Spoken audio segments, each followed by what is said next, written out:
A grief ago beside the rock and pluck of the sea, he shouted wonders to the summer hills. Only the sheep, the birds listened to the echoes dying, dying. Happy as the grass is green, a boy singing, singing. Oh, listen now, the echoes still go ringing, ringing. I see a boy of summer in his ruin, ruin, ruin.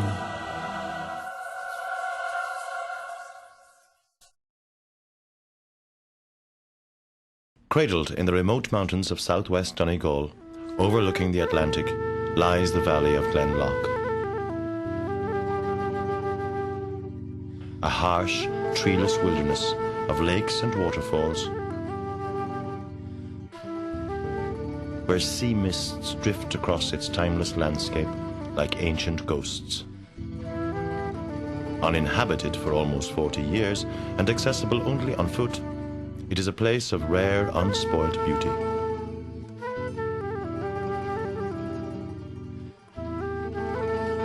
All that remains of human life are the bleached ruins of 2 stone cottages at the base of the valley. It was in one of these, converted in 1926 from a donkey shed to a makeshift studio, and later abandoned by American artist Rockwell Kent, that Welsh poet Dylan Thomas spent the summer of 1935.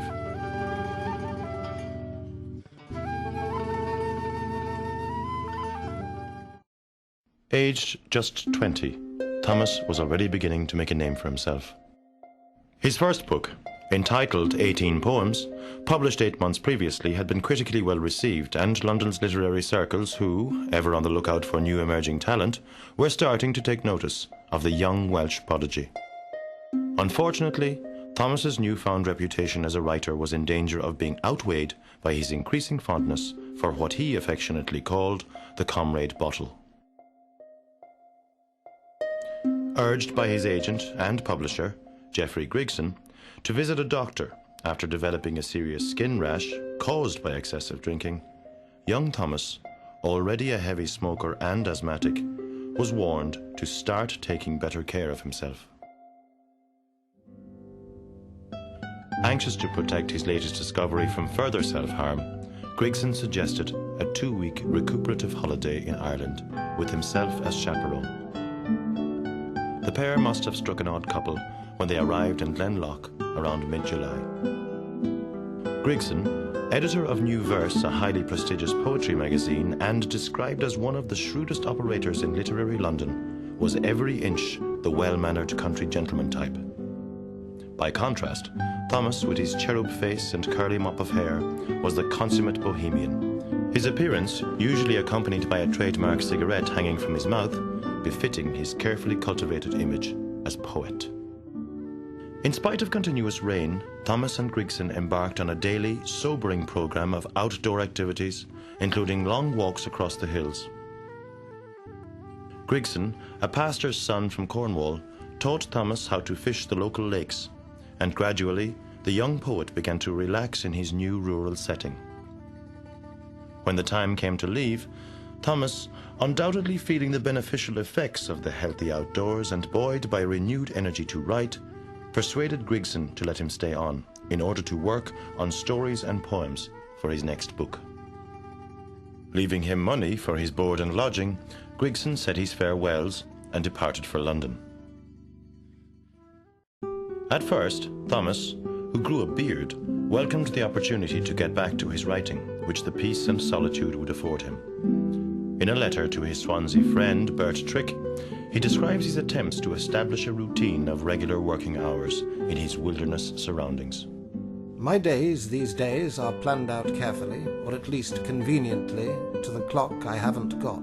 If time is the tick of a clock, I'm living in a funny dimension here, in an hourless house. I rise at 9, I breakfast and clean up till 10, I read or write from 10 till 1, I lunch at 1. Then I walk over the cliffs to the sea, and stay or walk about there till 3:30 or 4, then tea.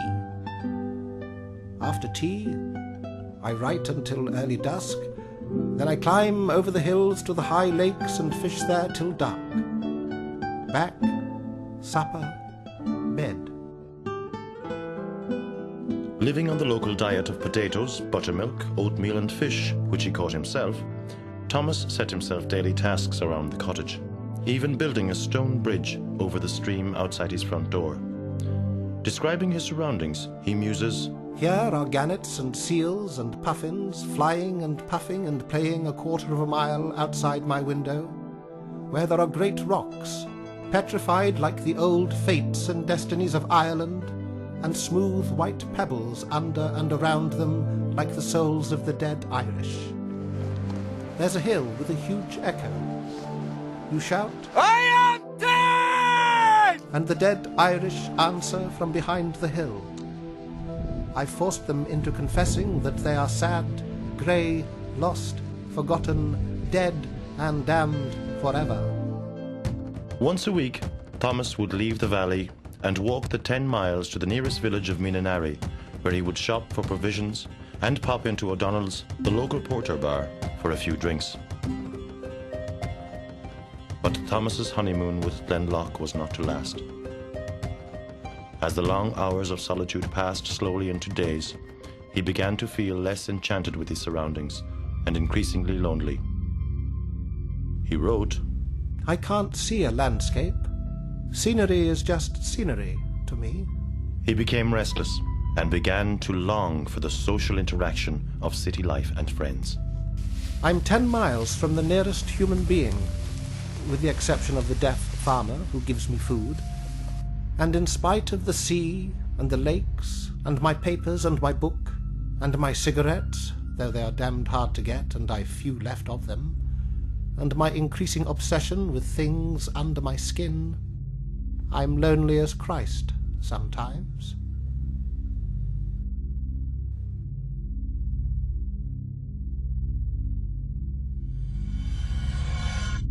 If the days were long, the nights were haunting affairs for Thomas, who, by his own admission, was tired of the dark. Morbidly obsessed with death and the supernatural as evidenced in his early writings, he would lie awake for hours imagining all sorts of surreal Gothic horrors, which no doubt inspired his poetry, but left him terrified.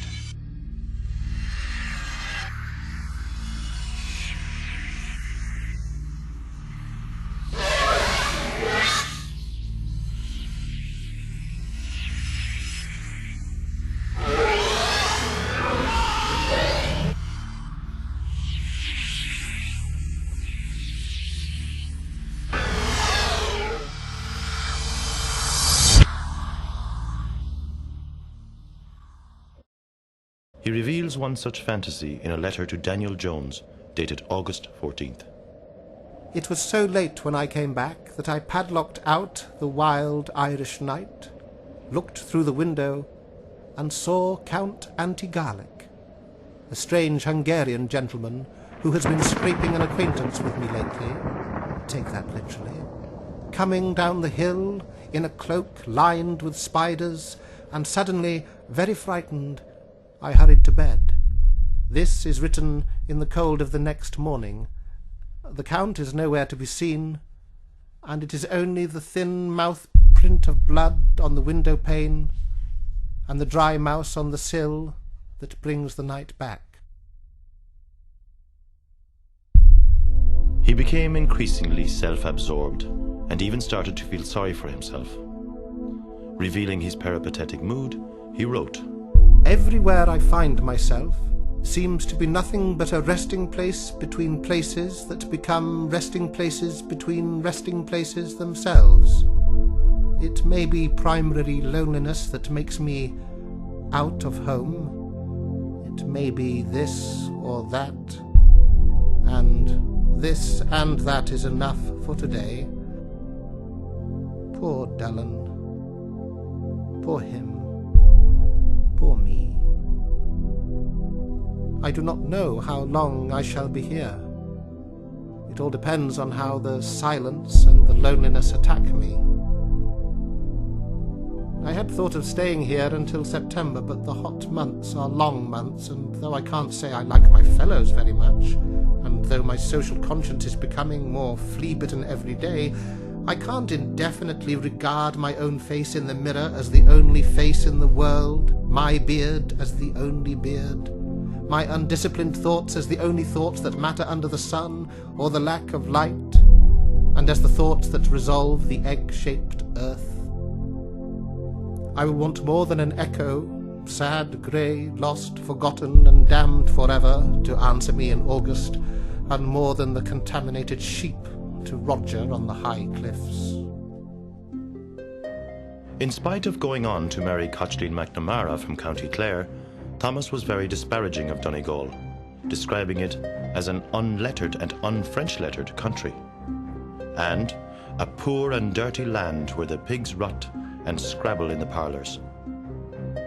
To him, the locals were lazy and vocal, superstitious or mad, whining or boring. Sadly, his views of the local people have formed part of his legacy. In the nearby village of Ardra, which he visited on a couple of occasions, he is still remembered for describing the place most unjustly as a village you can't be too far from. Whatever happened there to form such an opinion, he was to return to it in his writing of The Doctor and the Devils, a film screenplay which he completed in 1953. Perhaps it was a revenge of sorts that one of its leading characters, Robert Fallon, a low-life grave robber and a murderer, hails from Ardra in Donegal. Thomas's sudden departure from Glenloch in late August was, if anything, typical of his contemptuous and arrogant manner in such matters. Leaving a trail of debts behind him and failing to pay the local farmer for his board and lodging, he caught a bus to Belfast without so much as a leave or goodbye. The isolation of Glenloch, it seems, had finally proved too much for him. Thomas later claimed he had done a lot of good work in Donegal. Although regarded by some critics as obscure and impenetrable, he produced 6 poems during his stay, including the famous I in My Intricate Image and his highly ambitious Altar Wise by Owl Light, a surrealistic sequence of sonnets dealing with birth, sex, and death. Both were published in his second book, 25 Poems, in October 1936. Grigson, who had an uneasy relationship with Thomas, often referring to him as the Swansea Changeling, later wrote, "My nicest recollections of Dylan are in Ireland. He loved footling around there by the lakes above the farm, or on the edge of the sea, looking at the gannets.